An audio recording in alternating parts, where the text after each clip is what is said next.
2012 Chevy Silverado. Same thing with GMC Sierra. 4-wheel drive. Upper control arms and lower ball joints. Okay? What you want to do is jack it up, support properly, remove your tires, 7/8 for lug nuts, remove your tires, and you want to spray your camber caster bolts, control arm bolts, the nut for the ball joint, tie rod, your struts, spray them down because sometimes you have to remove the strut to get the bolt out, sometimes you don't. Just gonna penetrate them anyway. Also, I'm gonna penetrate the stabilizer link and the lower ball joint stud. All right, so if you got an old scraper like this one, you can use that to remove the center cap on the hub. Just do it all the way around it and then pry it off with a screwdriver. And then you want to remove the nut and the washer. And that is a 36 millimeter. And also you want to remove your outer tie rod end nut. And that was a 21 millimeter.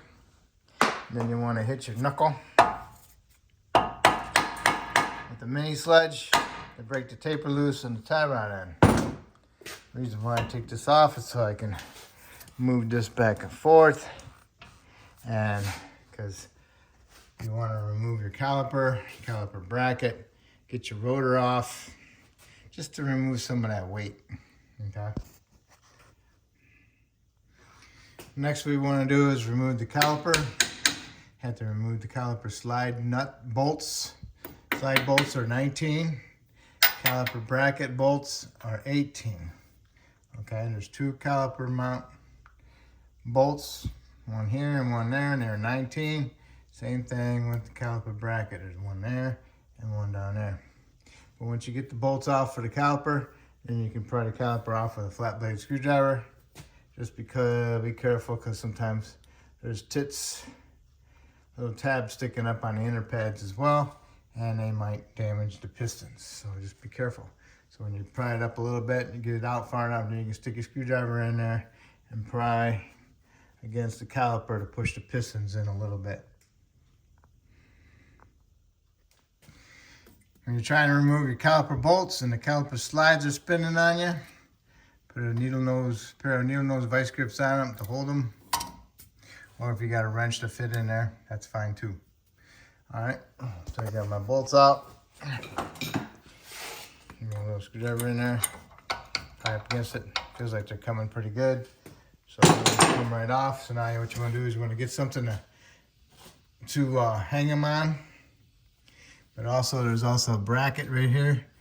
It's got a 10 millimeter on it. I want to remove that bolt, but I sprayed it with some penetrant because usually they rust in there and they'll break off. Okay, I got the bolt out of the bracket. Took off my ABS sensor wire. The little retainer. Got my caliper hanging off to the side with a hanger. Okay, then I took off my caliper bracket. Remember, these were 18 millimeter head bolts. That's what they look like. That's my caliper bracket. Just make sure that these are free, the slides. All right. Next, you want to do is remove your rotor, and that's a T30. Sometimes I like to tap it with a little chisel just to get it started, help break it loose. Because I don't want to break my Torx bit, because that's what it always does. Got my rotor retainer bolt out. Now I'm going to take off my rotor. If your rotor's bonded on there, then you want to hit in between the studs with your mini sledge to help break this loose from the rust. Okay, the vibration of it will bust it loose. Spray some penetrant around it to help it also. Next you want to do is unclip your ABS connector from the frame. And then you want to do is unplug it. but it has one of those locks in it. It has a purple lock in it. You have to remove that purple lock before you can push the tab in to remove the connector. Always a pain in the butt. Got the lock out. Okay, now you got the ABS line is totally loose. All right. And one other thing what you want to double check is to make sure that this is free. Bounces in there.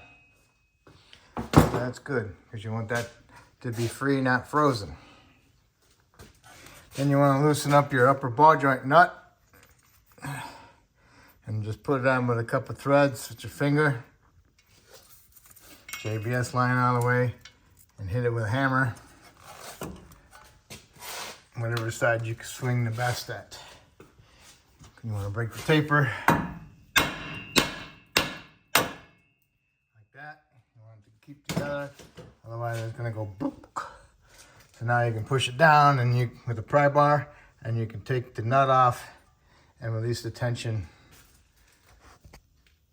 yourself. All right. And then when you get control arm up and this knuckle out, make sure you pull the half shaft out of your hub bearing at the same time so you don't pull it out of inside the boots. Yeah, have the knuckle separate from the half shaft. All right. The next thing you want to do is remove the lower ball joint nut and put it on there with a thread or two. That's a 24 millimeter. And then next you want to do is go ahead and hit your knuckle right here to break the taper on it. You can do this side or the other side. Okay, whatever you feel comfortable swinging. Just make sure your tie rod end stays out of the way. Okay, you have the nut on there. It's not going to allow it to fall off, and plus the half shaft still kind of stuck in there at the same time. If you can't break the taper by hitting the knuckle, go ahead, take the nut off, and hit the ball stud of the ball joint. Pound it up. Just keep your hand on the knuckle, okay? Because it will bottom out on the half shaft, okay? So then next, what we're gonna do is go ahead and remove the knuckle. All right. Okay. Knuckle is off. Pick up the half shaft, stick it over your stabilizer link like that, so it's out of the way. Next you want to do is mark the little studs on your cams, okay? So you know where that little stud is, all right? Get a little chisel and hit it and make a mark on it. You can use paint, but most likely the paint will wear off. All right, I put notches right here on the outer ones, even with the little dowels, so I got a reference. Remove your nuts. You might have to hold the inner part of the bolt sometimes if they turn, because you don't want them turning and snapping off your little dowel pins, because they just pressed in there. All right, I got my nuts off. Next you want to do is remove these cambers, take them off. All right, because then you want to work on your bolts on freeing them up, okay, because most of the time they're going to be frozen in there, and hopefully they're not really bad. Okay, got my eccentrics out, tapped on the end of the bolt, coming free. Same thing, this side's coming free. Just make sure you keep the front one with the front one and the rear one with the rear one, okay? So now all you gotta do is just work your eccentrics, your cams, whatever, off close to the inside here so you can allow that bolt to go underneath the springs or above the spring, all right? If you get one out, then you're allowed to, you can move that control arm this way or that way to angle that bolt inward or outward to help get the other one out. All right, I got one out. What I did was I turned it so that cam was not hitting the spring. Turned it all the way down like that so it can come out. But I also had it moved forward all the way also, as far as possible, close to the frame, okay? So now I got that one out. Go with my front one. Now I'm gonna work on my back one. All right, the back one came out a lot easier. All right. Okay. Now, you can go ahead and pull on that upper control arm and get it out of there. All right, I got my slots all cleaned up.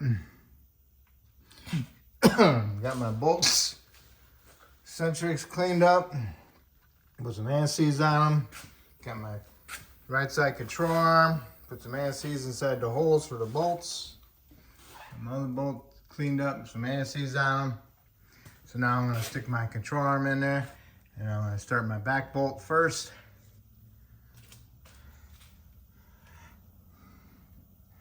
Or my front, I don't know. Which one is easier to get started and which one looks best? Had a little hard time getting the front one out first, but the back one came right out. So I'm gonna see which one's, whatever one gets straight shot is gonna be the last one. What worked out best for me was I put the front one in first. Just got it in. And I went and did the back one next. And that one went right in there, no problem. Okay, so now you put your other eccentric on there and your nut, and then kind of line it up where your mark was, but just, and then just snug it up. Same thing with the back one, snug them up. You don't want to tighten them yet. Okay? Because I wanted to be able to move it out of the way if I do my ball joint. So when we finalize it, we'll have it, the control arm right about there, you know, maybe a little bit, maybe about right there, right height, and then we'll line up our mark and our back mark, and then tighten up our nuts. Do not move the bolt. The bolt is for adjusting your camber caster, because that's what moves your eccentrics, okay? So now I'm gonna do the ball joint. So far we did the upper control arm, and now all we need to do is the ball joint. All right, now, I use my mini sledge, and I hit it. Pushed it through. See how much I moved it. I was gonna try my press. Where's my piece at? Where's it at? But this one's too big. All right. The next size smaller is too small.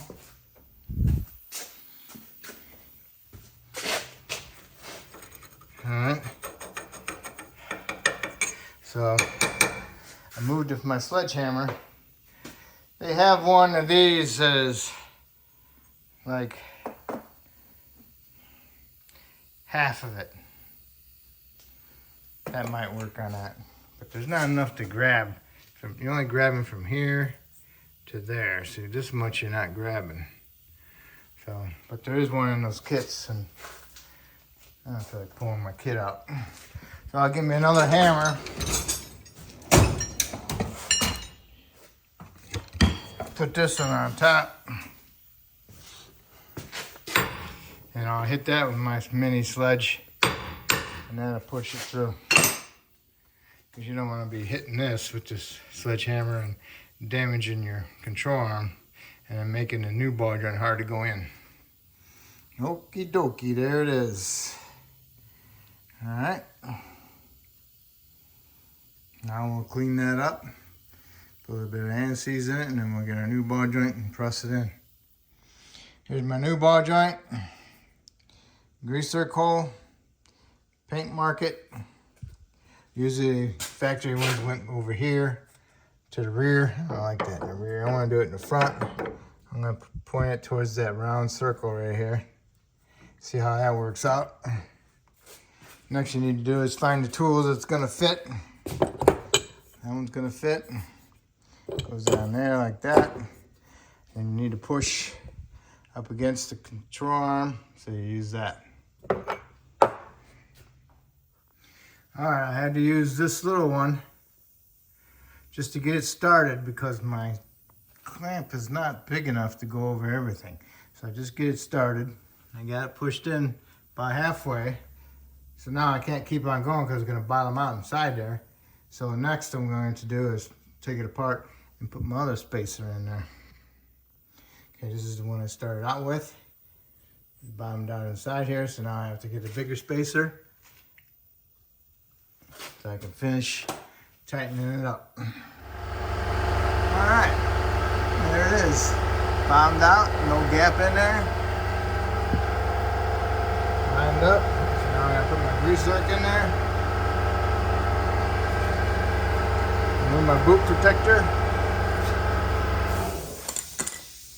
And now, what we're ready for, after I get the grease zerk in there, we're ready for our steering knuckle and our half shaft. So put some anti-seize on your splines and your threads a little bit, and I always put a little bit on my ball stud and my threads. Same thing, tie rod. Oh yeah, haha! It was with my grease zerk. Forgot my snap ring. I put my snap ring in that groove. That's why I always clean up my control arms, because if they're caked full of rust, then I have to fight these to get them in. So but if I clean them up, top and bottom, it allows these snap rings to go in a lot easier. Okay, you got your snap ring in. Make sure it's in the groove all the way around. Got your grease zerk in there. And now you're gonna have to get your ball joint started and then get that half shaft in there. Make sure you have your nut ready. Put it on a couple threads. All right. You put that ball joint angle in that way. Put the knuckle into the ball joint and the half shaft at the same time. And just keep wiggling it back and forth and pulling up on it. And finally it's there. So now all I gotta do is finish pulling it up and snug up my nut. Okay, got your half shaft in there. All right, let's go compare our arms, see what it looks like on this side. It's pretty well equal, pretty level, a little down, but when you lower it on the ground, it goes up. So we want this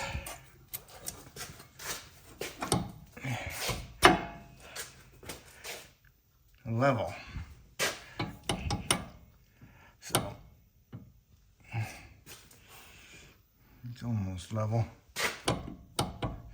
Probably, let's see, right there. Do it like that. I'll do it that way. All right, now what you do is line up your mark with your pin, and line up your mark with your pin. Okay, by doing that, you turn the bolt, all right? And once you got them lined up, then you want to go ahead and tighten up your nuts. And you want to kind of like give them a good oomph. You know, probably like 50 foot-pounds. Okay, you got your marks lined up. Make sure you hold the bolt. Remember, the bolt, you turn the bolt and that turns the eccentrics. Okay, so you turn the bolt and line it up. Hold on to the bolt with your wrench and tighten your nut. Once you got both sides tightened up, now we're ready to put our upper ball joint into the knuckle. Okay, you got your ball joint in your knuckle, got your nut started. Pry on the control arm, push it down in there, and tighten up your nut. And make sure it's good and tight. All right, now the next thing we're gonna do is go ahead and put our rotor on, and then our caliper bracket bolt. We're gonna do this after we get our rotor on. Okay, when you're putting the rotor on, make sure that the hub has no rust on it. Make sure it doesn't have no high spots on it, because the high spots would create a true rotor turn and make you think you have a bad rotor. So make sure this is clean, and then put some anti-seize on it. Keep it from corroding. Sorry. And then also clean inside your rotor, get all the rust out of there. And what you want to do is make sure you feel it, make sure there's no big high spots of rust. Same thing from in here. This is a stepped rotor, lower here than here and there. Okay, so we're going to put the fine film of anti-seize in there, and then we're going to put our rotor on and put our fastener on. All right, you got the rotor on, got your fastener on, snug it up with your ratchet, put your caliper bracket bolt, your caliper bracket on, put the bolts in, torque them to 140 foot-pounds. Yikes. 130 is fine. All right, and make sure your pads are in there correctly. Now you can put your caliper on, and you want to torque these bolts to 40 foot-pounds.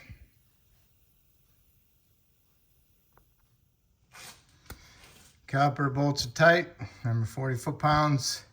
Now it's time to put your little bracket on here, the 10 millimeter. Put some anti-seize on the bolt, snug it up. Put your wire harness back in the little fastener. Connect it together, make sure it doesn't pull apart. If your clip's broke, just go ahead and zip tie it together up here. Now, as we're looking, we need to do our tie rod in. Get your tie rod in on there. And get your nut on there and tighten that up. All right, now you're gonna do the axle nut. And that's 180 foot-pounds. What you want to do is run it up and get it snugged up, and then you want to torque it to 180 foot-pounds. You want to stick a screwdriver into the cooling fins of the rotor inside there, so that way the screwdriver will keep the rotor from turning, and then you can go ahead and torque your nut. All right, don't forget about your little cap. Okay, just get a rubber mallet, tap around it, try not to dent it. Okay, if you got a pipe to fit over it, that would work really good too, or even a bearing race. Okay, so tap that on. Okay, that will complete it. All right, let's see here. Got your lower ball joint nut tightened, got your hub tightened, got that snugged up, got the upper ball joint nut tightened, got your fastener bolt in there, you got your two upper control arm bolts lined up and tightened, tie rod tightened. Now what you need to do is pump a cup of grease, couple pumps of grease into that ball joint zerk, and then put your tire on, and then torque your wheel lugs to 140 foot-pounds. And that's how you do your lower ball joints and your upper control arms on a four-wheel drive. All right, now you can do the other side exactly the same way. Same thing, just on the other side. Okay, so if I helped you with this video, that's awesome. Hopefully you can help me out by subscribing to me, and I appreciate it, and have fun.